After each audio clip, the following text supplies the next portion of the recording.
আসসালামু আলাইকুম। আশা করছি সবাই ভালো আছেন। আমি সজীব ফিনল্যান্ড থেকে আছি আপনাদের সাথে।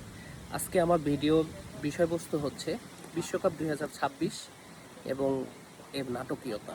এবারের বিশ্বকাপ ইউএসএ সহ ৩টি দেশে আসর বসেছে এবং ইন্টারন্যাশনাল মিডিয়াগুলোতে আমরা দেখতে পাচ্ছি যে এখানে ঢালাওভাবে ডোনাল্ড ট্রাম্পের যে স্বেচ্ছাচারিতা ধর্ম এবং বর্ণ বৈষম্যের উপর সেটা আমরা দেখতে পাচ্ছি। আমি যেটা বলতে চাই যে অনেক ভালো ভালো রেফারি আছে যারা অনেক ডিপ্লোম্যাটিক পাসপোর্ট তারা হোল্ড করে এবং এই পাসপোর্টগুলো হোল্ড করার পরেও তাদেরকে ভিসা দেওয়া হয়নি এবং অনেক রেফারি যারা হচ্ছে দীর্ঘ ইমিগ্রেশনে থাকার পরেও তাদেরকে এন্ট্রি পারমিশন দেওয়া হয়নি। এরপরে যদি বলি মরক্কোর কথা, তো ওদের ক্ষেত্রে যেটা হয়েছে যে যেদিন ম্যাচ থাকবে ওই দিন সকালে তারা এন্ট্রি নেবে এবং ম্যাচ শেষে যত দ্রুত সম্ভব তাদেরকে দেশ ত্যাগ করে চলে যেতে হবে।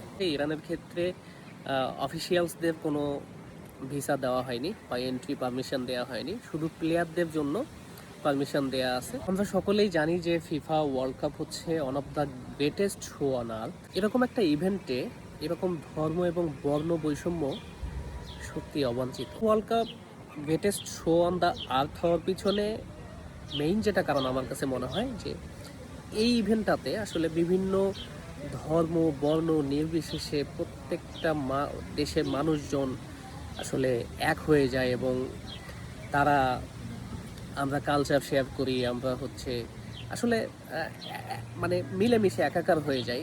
এরকম একটা ইভেন্টে আসলে এই যে বৈষম্যের ব্যাপারটা, এটা আসলে সত্যি হতাশাজনক। ফিফা বিশ্বকাপ 4 বছর পর পর আসে, তো এটা নিয়ে মানুষের আসলে অনেক উৎসাহ উদ্দীপনা থাকে, অনেক আকাঙ্ক্ষা থাকে। আমার মনে হয় যে এই সব বৈষম্যের ব্যাপারগুলোকে এক সাইডে রেখে এটা যেন সবার উপভোগ্য একটা সুন্দর ইভেন্ট হয়, এটার জন্য আয়োজক দেশগুলোর আরও বেশি সচেতন হওয়া উচিত। Everyone has the right to participate in this game apart from colour and the religion. আমার কথাগুলো আপনাদের কাছে আসলে কতটা যৌক্তিক মনে হয় বা আপনাদের মন্তব্য কি, এটা জানাতে পারেন আমার এই ভিডিও কমেন্ট বক্সে। দেখা হবে পরবর্তী কোনো ভিডিওতে। ততক্ষণ পর্যন্ত সবাই ভালো থাকবেন, সুস্থ থাকবেন। Till then take care. আসসালামু আলাইকুম।